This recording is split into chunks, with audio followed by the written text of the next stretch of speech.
bizim o özəl televiziyada 3 saat, 4 saat vaxt verdiyimiz verilişlər var. Bax, onlar pozub. Onlar yetişdirib o qızları. Yalan orada, əxlaqsızlıq orada. Dəfələrlə deyilib. Bir dənə mən hələ ziyalı ekspert o verilişlərdə görməmişəm. Tamamilə. Bir dənə xalq yazıçısını görməmişəm. Bir dənə xalq, nə bilim, şairini görməmişəm.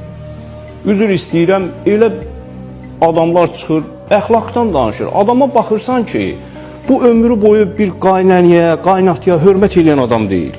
Bu heç öz anasını saymır. Bu çıxır ora. Mən indi hüquqşünasam, bir tərəfini də deyim. Mən bəzən elə orada hüquqşünas adından çıxıb, elə bir əxlaqdan danışan adamları görmüşəm ki, halbuki o adamların özləri məndə cinayət işləri olub.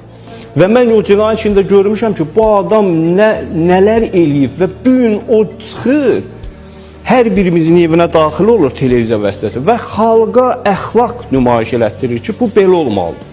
Bizim yazıq uşaqlar neynəsin? Qabağına açır, TikTokda həmin adam çıxır. Televizorda həmin adam çıxır. Deyir, elə yağın belə olmaq lazımdır. Bəs bunun qarşısını almaqdan ötürü neynəyək? Bu da bir... Valla bunun qarşısını, bunu bilirsiniz, dəfələrlə yazmışıq.